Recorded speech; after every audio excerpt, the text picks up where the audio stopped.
दोस्तों नमस्कार। अगर आप RRB, NTPC, group D, SSC-GD या फिर एमटीएस, सीएचएसएल, सीजीएल, सीपीओ आप किसी भी एग्जाम की तैयारी करते हैं तो आपको पता होगा कि आपके एग्जाम में जीके से प्रश्न आते हैं, यानी कि सामान्य ज्ञान पूछा जाता है। तो इसीलिए आपके लिए हम लोग यहाँ पर क्या कर रहे हैं, जीके की प्रैक्टिस कर रहे हैं, जो कि आज हमारा 7वां क्लास है। अगर आपने पहले की क्लास को देखा है तो बहुत अच्छी बात है, लेकिन नहीं देखा है तो जाइए उसे आप देखिए और उसके बाद सारे क्लास को मतलब एंजॉय कीजिए इसमें क्या है। तो चलिए हम लोग शुरू करते हैं और समझते हैं नवरोज त्योहार की शुरुआत किसने की थी। नवरोज त्योहार की शुरुआत किसने की थी पता है आपको? नहीं पता है? अगर नहीं पता है तो बहुत गलत बात है, पता होना चाहिए। इसमें आप जितने भी लोगों को देख रहे होंगे ये सब कौन है पता है आपको? ये भी नहीं पता है? देखिए क्या बात है, ये सब लोग गुलाम वंश से संबंधित हैं। जानते हैं इसके बारे में गुलाम वंश क्या है? नहीं पता होगा। चलिए, जिनको पता है अच्छी बात है, अगर नहीं पता है तो कोई बात नहीं। दिल्ली सल्तनत का आपने नाम सुना होगा। इसके अंदर 5 वंश होते हैं। कितने होते हैं? 5 वंश। सबसे पहला वंश होता है, उसका नाम होता है गुलाम वंश। पहला वंश कौन था? गुलाम वंश। इसके बाद दूसरा खिलजी वंश, खिलजी वंश। तीसरा होता है तुगलक वंश, तुगलक। चौथा सैयद वंश, सैयद वंश। और पांचवा वो होता है लोधी वंश, जो कि अंतिम वंश होता है दिल्ली सल्तनत का। उसके बाद भारत में कौन आते हैं? बाबर। बाबर इब्राहिम लोधी को हरा करके भारत में मुगल साम्राज्य की स्थापना करते हैं, मुगल साम्राज्य। ठीक है। गुलाम वंश का टाइम पीरियड होता है 1206 से लेकर के 1290 तक, 1206 से 1290 तक। उसी प्रकार से 1290 से 1320 तक खिलजी वंश, ये सब आगे बढ़ते जाते हैं। तो देखिए ये सारे लोग कौन हैं? सारे लोग शासक हैं गुलाम वंश के, यानी कि ये सब गुलाम वंश के समय में शासक हुआ करते थे। कहाँ का? तो दिल्ली का। तो नवरोज त्योहार की शुरुआत करते हैं बलबन। कौन करते हैं? बलबन। नवरोज क्या है? यह पारसी धर्म का नया वर्ष में मनाने वाला त्योहार है। किस धर्म का है? तो पारसी धर्म का, जिसका नाम है नवरोज। ठीक है, नवरोज फेस्टिवल।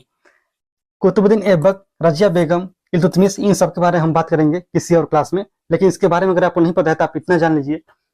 इल्तुतमिश को हम लोग गुलामों का गुलाम कहते हैं। क्या बोलते हैं इसे? गुलामों का गुलाम। ऐसे क्यों बोलते हैं? इसके पीछे कारण ये है, जो मोहम्मद गोरी था, कौन था? मोहम्मद गोरी। मोहम्मद गोरी का एक गुलाम हुआ करता था जिसका नाम था कुतुबुद्दीन ऐबक। क्या नाम था? कुतुबुद्दीन ऐबक। और ऐबक का गुलाम कौन था? वह था इल्तुतमिश। इल्तुतमिश यानी कि जो है मोहम्मद गोरी है, इसका गुलाम ऐबक हुआ, और ऐबक का इल्तुतमिश, यानी कि जो है गुलाम था ऐबक, इसका गुलाम कौन था? इल्तुतमिश, यानी कि गुलाम का भी गुलाम था। इसीलिए हम लोग क्या बोलते हैं इसे? गुलामों का गुलाम। ठीक है, कोई दिक्कत नहीं है। इल्तुतमिश ने क्या किया था? इसने कुतुब मीनार का निर्माण करवाया, यानी कि जो भी काम अधूरा बचा था उसे बनवाने का काम किसने किया? इल्तुतमिश ने। दूसरा, तीसरा और चौथा मंजिल, यानी कि एक 5 मंजिला इमारत है, आप इतना जानते होंगे। तो उसी में से दूसरा, तीसरा और चौथा। और 5वां कौन किया था पता है आपको? 5वां नहीं पता है तो फिरोज शाह तुगलक। ठीक है, इसके बाद अगर हम और बात करते हैं इसके बारे में, तो इल्तुतमिश ने एक मकबरे का निर्माण करवाया जिसका नाम था नसीरुद्दीन का मकबरा। क्या बोलते हैं उसे? उसे हम लोग बोलते हैं नसीरुद्दीन का मकबरा। नसीरुद्दीन इसका बेटा था, जिसे हम लोग बोलते हैं सुल्तानगढ़ी का मकबरा। सुल्तानगढ़ी का मकबरा ये कहाँ पे है? यह है दिल्ली में। ठीक है। रजिया बेगम भारत की पहली महिला मुस्लिम शासिका, भारत की पहली महिला मुस्लिम शासिका, या फिर आप बोल सकते हैं भारत की पहली महिला शासिका। ठीक है, इसमें कोई दिक्कत नहीं है। आगे बढ़ते हैं। अगर उससे पहले आप जानना चाहते हैं बलबन के बारे में, तो आप इतना जानिए कि बलबन ने एक प्रथा लाई थी जिसका नाम था सीदा और पैबोस। आप उसे नोट कर सकते हैं। क्या नाम था उसका? उसका नाम था सीदा और पैबोस। इसे कहाँ से लाया गया था? तो ईरान से। यह ईरान का क्या है? एक रीति है। सीधा का मतलब क्या होता है? इसका मतलब होता है अपने माथे को टेकना, यानी कि माथे को जमीन पर टेकना, सिंपल सी बात है। और पैबोस का मतलब होता है पेट के बल लेट करके अपने बादशाह के पैर को चूमना। ठीक है, यह था एक प्रथा, एक रीति जिसे कि ईरान से लाया गया था, किसके द्वारा? तो बलबन के द्वारा। ठीक है, आपने सुना होगा नियामत ए खुदाई के बारे में, नियामत ए खुदाई या फिर जिले इलाही, क्या सुना होगा आपने? जिले इलाही, जिले ए इलाही। इसका मतलब क्या है? इसका मतलब है ईश्वर का प्रतिबिंब, जो कि एक टाइटल है, बलबन के द्वारा लिया गया था, एक उपाधि है जिले इलाही। इसी की जैसे एक उनका राज करने का सिद्धांत था, राजत्व का सिद्धांत, वह था लौ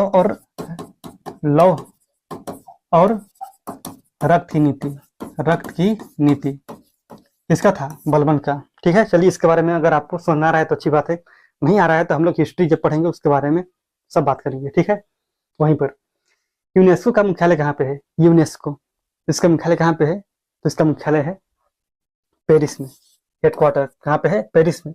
इसका स्थापना कब हुआ था? स्थापना कब हुआ था बताइए? 1945 में। लेकिन कब? तो आप इसे बता सकते हैं 16 नवंबर 1945 को। हेडक्वार्टर कहाँ पे है? पेरिस में है। किसका? यूनेस्को का। तो अगला बताइए, वो है यूनिसेफ। यूनिसेफ का कहाँ पे है? यूनिसेफ इसका है न्यूयॉर्क में। कहाँ पे है? न्यूयॉर्क में। लेकिन इसकी स्थापना कब हुई थी? तो आप बताइएगा 11 दिसंबर 1946। कब हुआ था? 11 दिसंबर 1946 को। किसका? यूनिसेफ का। ठीक है, कोई दिक्कत है इसमें? तो बिल्कुल नहीं। लेकिन इसका फुल फॉर्म क्या होता है आप याद रखना। ठीक है, उकाई परियोजना यह किस संधि पर बना हुआ है? हमारे देश में जितने भी रिवर्स हैं या फिर पूरी दुनिया की बात करो, सभी नदियों में क्या है? कुछ न कुछ परियोजनाएं हैं। आपको उसके बारे में पता होना चाहिए, कैसे प्रश्न एग्जाम में आते हैं। तो देखिए, उकाई परियोजना यह किस संधि पर है? यह है ताप्ती पर। किस संधि पर है? ताप्ती। लेकिन ताप्ती में और भी बहुत सारे प्रोजेक्ट हैं, जैसे कि काकड़ा पारा। यहाँ पर क्या है? एक वह है काकड़ा पारा परियोजना, ताप्ती नदी पर। नर्मदा में क्या है? यहाँ पर है सरदार सरोवर। क्या नाम है? सरदार सरोवर डैम आप बोल सकते हैं, या फिर नदी परियोजना। ये किस नदी पर है? तो नर्मदा। ठीक है, नर्मदा पश्चिम कर बहती है और ताप्ती भी पश्चिम कर बहती है। लेकिन ऐसा क्यों होता है? कुछ कारण होंगे, तो आप बताइएगा। यह जो नदी है यह रिफ्ट वैली से होकर बहती है, रिफ्ट घाटी से होकर बहती है। इसके अलावा भी और बहुत सारे कारण होते हैं, जैसे कि जो वहां पर ढाल है वह किस प्रकार है, मतलब किस तरफ है? तो पश्चिम की तरफ है। सिंपल सी बात है, अगर पूर्व की तरफ होगा तो पश्चिम ओर कैसे बहेगी? नहीं बह सकती है। लेकिन इसके अलावा भी और बहुत सारे कारण होते हैं, हम लोग ज्योग्राफी में उसके बारे में डिटेल्स में बात करेंगे। ठीक है, सतलज में कुछ प्रोजेक्ट्स हैं, जैसे कि इंदिरा गांधी नहर परियोजना और सरहिंद नहर परियोजना। इसके अलावा कोल डैम परियोजना और क्या है वहां पर? भाखड़ा नांगल, जो कि बहुत ज्यादा इंपॉर्टेंट है, भाखड़ा नांगल डैम। और वहां पर क्या है? वह है नाथपा झाकरी प्रोजेक्ट। महानदी में है महानदी डेल्टा परियोजना। या फिर आप बोल सकते हैं यहाँ पर है हीराकुंड डैम प्रोजेक्ट।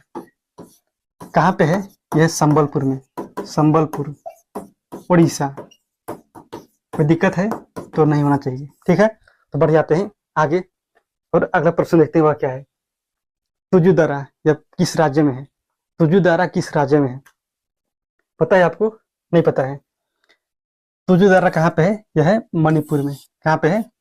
मणिपुर में है तुजु दर्रा। कोई दिक्कत है? बिल्कुल नहीं होना चाहिए। किसे जोड़ता है? तो भाई यह मणिपुर को जोड़ता है म्यांमार से, म्यांमार। ठीक है, म्यांमार की कैपिटल क्या है? पता है? नहीं तो याद कीजिए भाई, नेपाइताओ। अरुणाचल प्रदेश में बहुत सारे दर्रे हैं, जैसे कि यांग याप। क्या नाम है उसका? नाम है यांग याप दर्रा और दिफू दर्रा। ठीक है, इसके अलावा और बहुत सारे दर्रे हैं, जैसे कि बोमडिला दर्रा। ये सब कहाँ पे है? ये सब है अरुणाचल प्रदेश में। ठीक है, उत्तराखंड में कौन कौन से दर्रे हैं? तो यहाँ पर है आपका उत्तराखंड में मानस दर्रा, उसके अलावा नीति दर्रा, और यहाँ पर क्या है? यहाँ पर है लिपुलेख दर्रा, लिपुलेख। जम्मू कश्मीर में कौन कौन से दर्रे हैं, तो आप बताइएगा। यहाँ पर है बनिहाल दर्रा। कौन सा है यहाँ पर, तो बनिहाल, बनिहाल दर्रा। इसके अलावा यहाँ पर है जोजिला दर्रा, जोजिला। इसके अलावा और क्या है यहाँ पर, काराकोरम दर्रा, काराकोरम। ये सब यहाँ पे है, ये सब है जम्मू कश्मीर में। उसी प्रकार से हिमाचल प्रदेश है, हिमाचल प्रदेश। यहाँ पर कौन कौन से दर्रे हैं, जैसे कि बारालाचाला, बारालाचाला। इसके अलावा यहाँ पर है रोहतांग दर्रा, रोहतांग दर्रा। ठीक है, आप नाम याद रखिएगा। आगे बढ़ते हैं, देखते हैं अगला प्रश्न क्या है। दुनिया की सबसे गहरी झील कौन सी है, दुनिया की सबसे गहरी झील कौन सी है, उसका नाम क्या है, बताइए। उसका नाम है भाई, सबसे गहरी झील बैकाल झील। कौन सा है, बैकाल झील। लेकिन अगर आपसे पूछेगा कि जो कैस्पियन सागर है यह क्या है, तो दुनिया की सबसे बड़ी झील है खारे पानी की। क्या है, दुनिया की सबसे बड़ी झील है वह है खारे पानी की, खारे पानी यानी कि साल्ट वाटर लेक है। जो कैस्पियन सागर है यह इतना बड़ा है, यानी कि जो ये झील है इतना बड़ा है, यह एक सागर के रूप में घोषित कर दिया गया है, एक फुल फ्लेज सी है। किस देश में है, किस महाद्वीप में है, किस महादेश में है, बताइएगा। जो कैस्पियन सागर है यह है एशिया में। कहाँ पे है, एशिया में है। लेकिन जो बैकाल झील है यह कहाँ पे है, यह रूस में है। कहाँ पे है, यह रसिया में है। ठीक है, बैकाल झील दुनिया की सबसे गहरी झील है। लेकिन इसके बाद दूसरी सबसे गहरी है, उसका नाम क्या है, उसका नाम है तांगानिका। क्या नाम है, तांगानिका झील। ये अफ्रीका में है, अफ्रीका। और ये क्या है, यह एक फ्रेश वाटर लेक है, और यह भी फ्रेश वाटर लेक है, यानी कि मीठे पानी की झील है, सिंपल। सुपीरियर झील ये कहाँ पे है, तो यूएनएस, यूएनओ नहीं, यूएस से। ठीक है, और कनाडा जो इसका बॉर्डर है, इसकी सीमा है, वहीं पर है सुपीरियर झील, जो कि दुनिया की सबसे बड़ी झील है मीठे पानी की। टिटिकाका झील, जो यह झील है, यह झील है पेरू और बोलीविया, पेरू और बोलीविया। जो इसकी सीमा है, इसकी सीमा पर स्थित है टिटिकाका झील। बताइए कि पेरू की राजधानी कहाँ है, तो पता होगा आपको, नहीं पता है तो नोट कीजिए, लीमा। और बोलीविया की वह है लापाज। क्या है, लापाज। ठीक है, तो दिक्कत है, नहीं होना चाहिए। ये कहाँ पे है, तो साउथ अमेरिका में, यानी कि दक्षिणी अमेरिका। दुधवा नेशनल पार्क ये किस राज्य में है, दुधवा नेशनल पार्क। बहुत सारे राष्ट्रीय उद्यान है, उसके बारे में तो पता होना चाहिए, कहाँ पर है, तो यह है उत्तर प्रदेश में। कहाँ पे है, उत्तर प्रदेश में, दुधवा नेशनल पार्क। ठीक है, और वहां पर और कोई नेशनल पार्क होगा तो बिल्कुल, चाहे वहां पर कोई ना कोई पक्षी विहार होगा, या फिर वहां पर क्या हो सकता है, वन्य जीव अभयारण्य, यानी कि वाइल्ड लाइफ सेंचुरी। जैसे कि अगर हम बात करते हैं उत्तराखंड में, सॉरी उत्तर प्रदेश में, तो यहाँ पर है नवाबगंज। क्या है, नवाबगंज पक्षी विहार, नवाबगंज पक्षी विहार। इसके अलावा और वहां पर क्या है, चंद्रप्रभा, चंद्रप्रभा वन्य जीव अभयारण्य। और क्या है बताइए, आप कमेंट कीजिए। राजस्थान में बहुत सारे हैं, जैसे कि सरिस्का, सरिस्का, रणथंभौर, रणथंभौर। इसके अलावा और क्या है वहां पर, केवला देव। क्या है, केवला देव, केवला देव। या फिर घाना पक्षी विहार, घाना पक्षी विहार। और क्या है जो बहुत ज्यादा इंपॉर्टेंट हो सकते हैं, कुंभलगढ़, कुंभलगढ़। ठीक है, गढ़। कर्नाटक में आप नोट कीजिए बांदीपुर, बांदीपुर। या फिर नागरहोल, नागरहोल। इसके अलावा मुद्दुमलाई, मुद्दुमलाई। या फिर अंसी। इसके अलावा और क्या है वहां पर, अंसी के अलावा और क्या हो सकता है, कुछ हो सकता है, तो बिल्कुल हो सकता है, क्यों नहीं होगा। वहां पर और है भद्रा।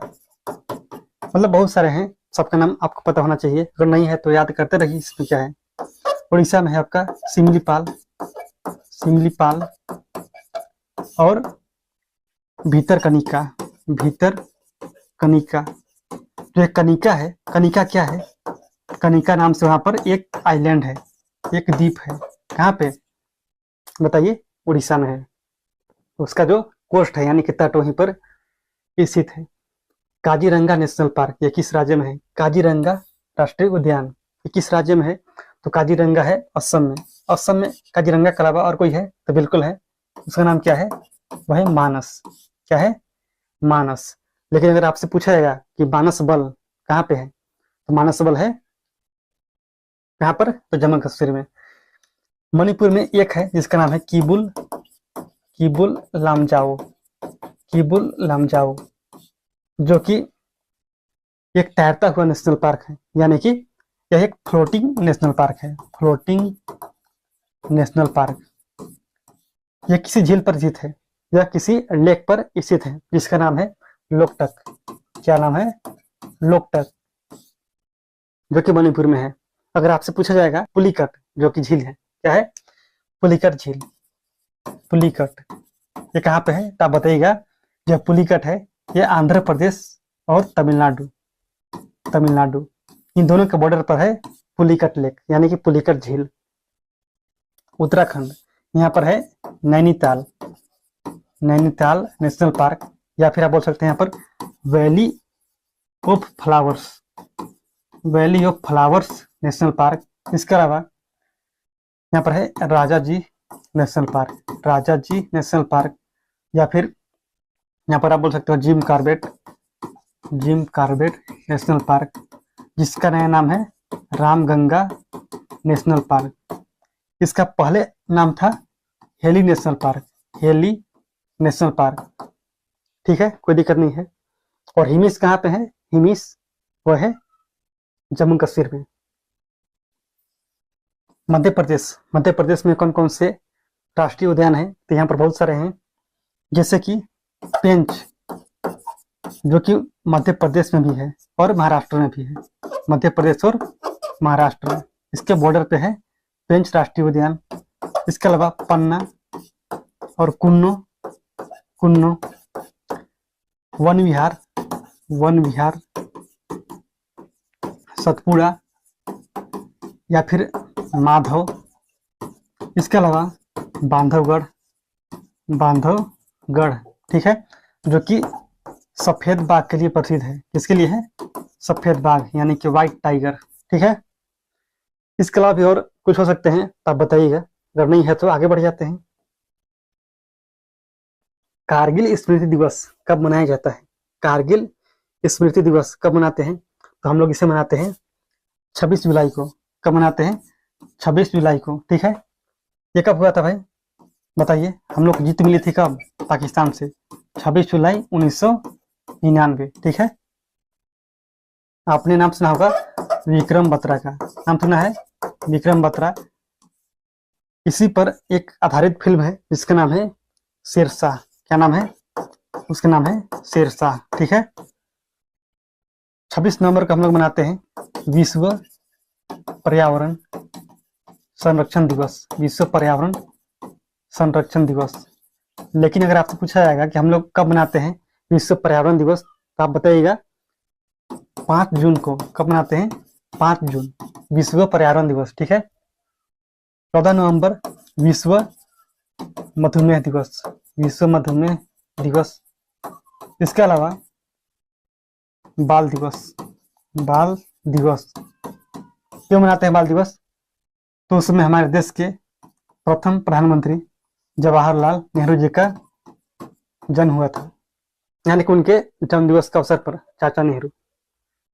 21 जून को मनाते हैं विश्व, विश्व नहीं है अंतर्राष्ट्रीय, अंतर्राष्ट्रीय योगा दिवस यानी कि योग दिवस। कब मनाते हैं? 21 जून को। ठीक है, लेकिन आप कमेंट कीजिए कि शुरुआत कब हुई थी, शुरुआत कब हुई थी अंतर्राष्ट्रीय योगा दिवस मनाने की। तमाशा किस राज्य का लोक नृत्य है? तमाशा किस राज्य का लोक नृत्य है?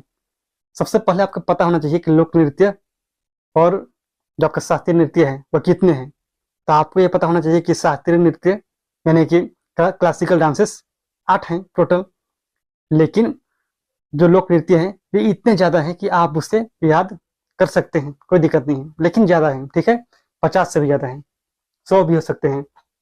इसीलिए आपको पता होना चाहिए कि जो भी इंपॉर्टेंट है वह कौन कौन से हैं जो आपसे एग्जाम में पूछे जा सकते हैं। देखिए, तमाशा कहाँ का है? यह है महाराष्ट्र का। कहाँ का है? महाराष्ट्र का। लेकिन तमाशा के अलावा भी और वहां पर बहुत सारे हैं, जैसे कि लेझिम और लावनी, लावनी, और है वहां पर गौरीचा, गौरीचा, या फिर गोंधल, गोंधल, नकटा। ये सब कहाँ का है? तो महाराष्ट्र का है। इसके बाद हम बात करते हैं राजस्थान के बारे में। तो देखिए, राजस्थान में कलबेलिया, कलबेलिया और पनिहारी, पनिहारी, या फिर यहाँ हो सकता है कठपुतली डांस, कठपुतली डांस। इसके अलावा घापाल, और राजस्थान का क्या है? घूमर है, घूमर। ठीक है, ये सब कहाँ का है? ये सब है राजस्थान का, जो कि इंपॉर्टेंट है। आपको इसके बारे में तो पता कम से कम होना ही चाहिए। ठीक है, अगर हम बात करते हैं उत्तर प्रदेश की, उत्तर प्रदेश का है भाई नौटंकी। क्या है? नौटंकी। इसके अलावा रासलीला, रासलीला, और क्या है यहाँ का? कजरी, जैता, जैता के अलावा राई, या फिर कावदी। ये सब कहाँ का है? ये सब है उत्तर प्रदेश का। ठीक है, अगर हम बात करते हैं छत्तीसगढ़ की, तो यहाँ पर है, सबसे पहले हम बात करेंगे पंडवानी, जो कि बहुत ज्यादा इंपॉर्टेंट है। पंडवानी, या फिर राउत नाच, राउत नाच। इसके अलावा पाली, पाली, टपाली, पाली, टपाली। इसके अलावा भी और बहुत सारे हैं जिसके बारे में आपको पता होना चाहिए। ठीक है, अगर आपको इतना भी समझ में आ रहा है बहुत अच्छी बात है, और आप इसके बारे में जानना चाहते हैं तो हम लोग किसी और क्लास में बात करेंगे। और आपको यह क्लास अच्छा लग रहा है तो भाई शेयर भी करना, और चैनल को सब्सक्राइब